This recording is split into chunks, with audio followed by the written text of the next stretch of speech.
question 73 তুমি এজন মেধাসম্পন্ন শিক্ষক কিন্তু ছাত্ৰ ছাত্ৰী তোমাৰ শিক্ষণ পদ্ধতিক লৈ সন্তুষ্ট নহয় তুমি কিদৰে পঢ়ুৱাবা ইয়াৰ শুদ্ধ অপশ্যনটো হৈছে ছাত্ৰ ছাত্ৰীয়ে বিচৰা ধৰণৰ পদ্ধতিৰ লগত মিলি যাবা অপশ্যন ডিটো কাৰেক্ট কুৱেশ্যন 74 ছাত্ৰ ছাত্ৰীসকলক তেওঁলোকৰ গৱেষণাৰ প্ৰকৃতি উন্নয়নৰ বাবে তুমি কিদৰে শিক্ষা দিবা ইয়াৰ শুদ্ধ অপশ্যনটো হ'ব অপশ্যন চিটো নিৰীক্ষণৰ সামৰ্থ্য উন্নয়নৰ চেষ্টা কৰিবা যাতে তেওঁলোকৰ তুলনামূলক সক্ষমতাৰ উন্নয়ন হয়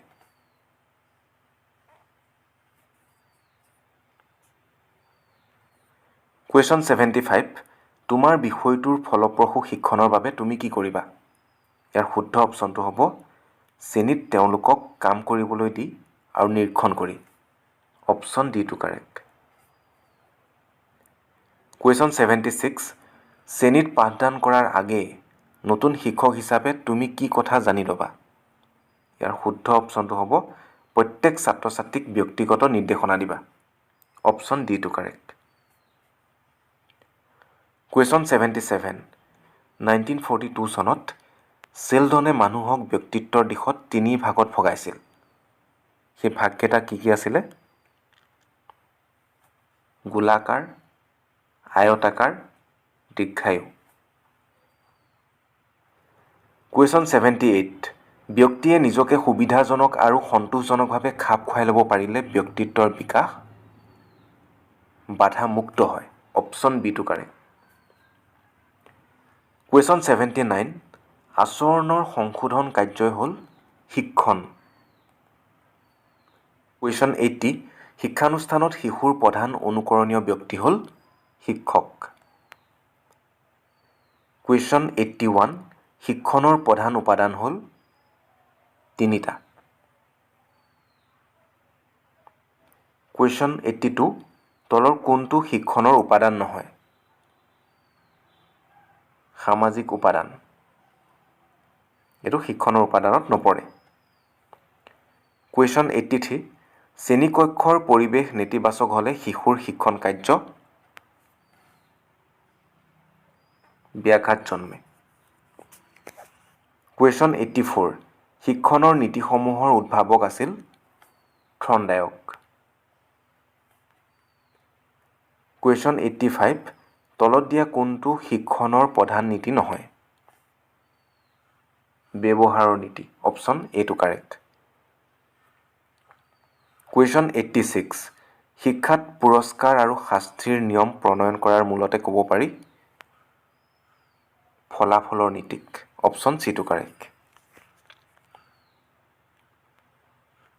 কুৱেশ্যন 87 শ্ৰেণীকক্ষৰ পৰিচালকৰ বাবে প্ৰধানকৈ কোন দায়বদ্ধ পৰিদৰ্শক বা ছুপাৰভাইজাৰ কুৱেশ্যন 88 সুশৃংখল শ্ৰেণীকক্ষৰ ব্যৱস্থাপনাৰ বাবে প্ৰয়োজনীয় বস্তু হ'ল শ্ৰেণীকক্ষত যথোপযুক্ত পোহৰ থাকিব লাগিব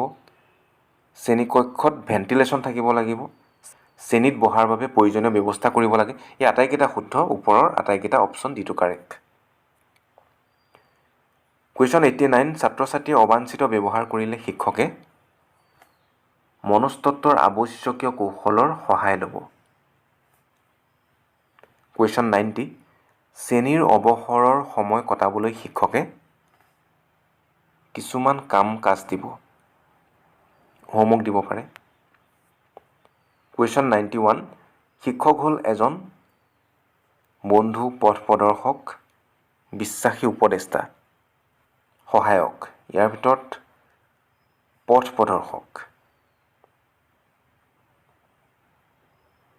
যিকোনো এটা অপশ্যন যিহেতু শুদ্ধ হ'ব গতিকে অপশ্যন বিটো শুদ্ধ কুৱেশ্যন 92 শ্ৰেণীকোঠাত নিয়মানুৱৰ্তিতা অৱলম্বন কৰিবলৈ হ'লে শৈক্ষিক কাম কাজত ছাত্ৰ ছাত্ৰীক জড়িত ৰাখিব লাগিব অপশ্যন চিটো কাৰেক্ট কুৱেশ্যন 93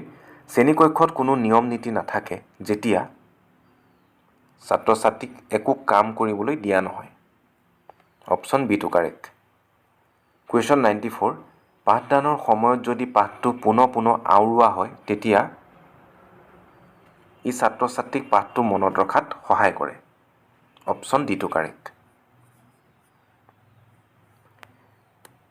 কুৱেশ্যন 95 শিক্ষণৰ অনুশীলন নীতি ভাগ দুটা হ'ল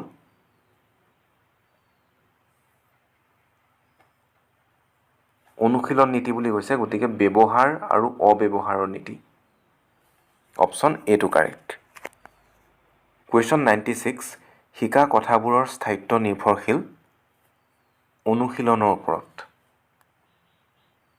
যিমানে অনুশীলন কৰিব সিমানে শিকা কথাবিলাকৰ স্থায়িত্ব বাঢ়িব কুৱেশ্যন 97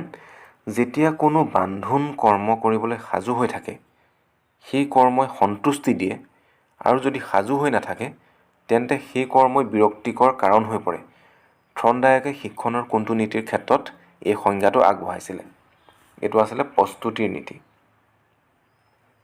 কুৱেশ্যন 98 ইংৰাজী মটিভেশ্যন শব্দটো লেটিন ভাষাৰ কোনটো শব্দৰ পৰা উৎপত্তি হৈছিল ইয়াৰ শুদ্ধ অপশ্যনটো হৈছে মটন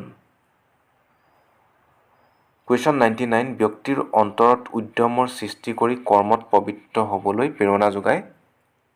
অভিৰুচনে মটিভেশ্যনে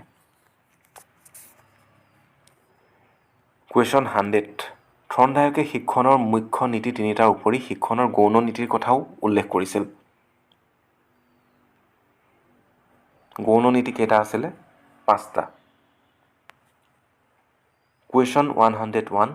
কোনো জাননী নিদিয়াকৈ পৰীক্ষা পাতিলে কি লাভ হয়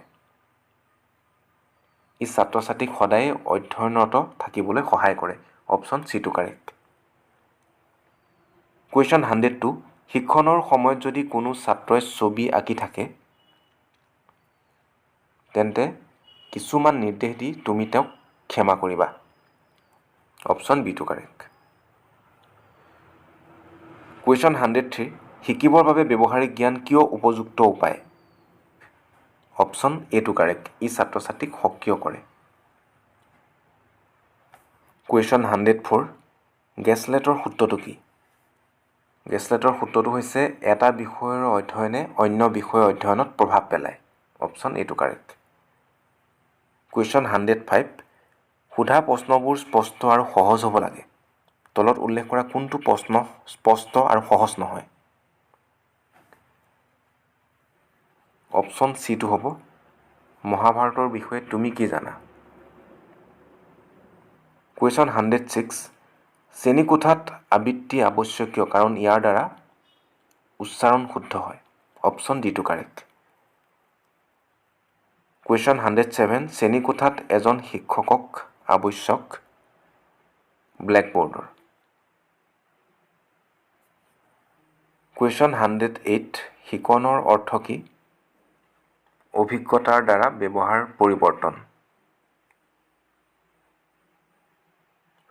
কুৱেশ্যন 109 উৎকৃষ্ট শিক্ষণ কাক কয়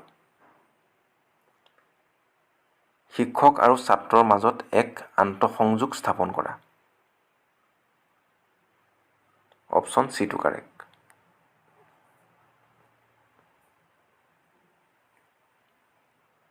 কুৱেশ্যন 110 দুৰ্বল ছাত্ৰ ছাত্ৰীক উৎসাহ যোগাবলৈ শিক্ষকে